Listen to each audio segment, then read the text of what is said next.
கோலை நீங்கள் ரீச் பண்ணுறதுக்கு மனுஷங்களுக்கு இருக்க ரொம்ப ஈஸியான வழின்னா அது பர்பஸ். ஒரு பர்பஸை நீங்கள் கிளியராக செட் பண்ணி அதில் ட்ராவல் பண்ணிங்கன்னா நீங்கள் அந்த கோலை ஈஸியாக ரீச் பண்ணலாம். பர்பஸுங்கிறது பெருசாக ஒன்றும் கிடையாது. ஒய்ன்ற ஒரு சின்ன சிம்பிள் கொஷின் தான். இந்த ஒய்ன்ற கொஷினை நீங்கள் பண்ணுற எல்லா ஆக்டிவிட்டிக்கு முன்னாடியும் ஆக்ஷனுக்கு முன்னாடியும் பிளேஸ் பண்ணி ஒரு ஆன்சர் உங்களுக்கு கிடைக்கும் இல்லையா? அந்த ஆன்சர் ஒர்த்தபிளான ஆன்சராக இருந்ததுன்னா அந்த ஆக்ஷனை நீங்கள் பண்ணுறதுல எந்த விதமான ஆட்சேபனையும் இல்லை. நீங்கள் 10 வருஷத்துக்கு அப்புறம் என்னவாக போகிறீங்களோ அதுக்கு ஒரு கோல் இருக்கும்.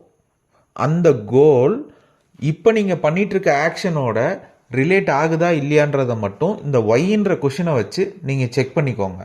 நீங்கள் பண்ணிகிட்ருக்க ஆக்ஷன் உங்கள் கோல் டுவர்ட்ஸாக இருக்கா இல்லையான்றதை ஒய்ன்ற கொஷின் மூலயமா நீங்கள் அனலைஸ் பண்ணிகிட்டே வந்தீங்க அப்படின்னா நீங்கள் உங்கள் கோலை ரீச் பண்ணுறது ரொம்ப சிம்பிளான ஒரு விஷயம்.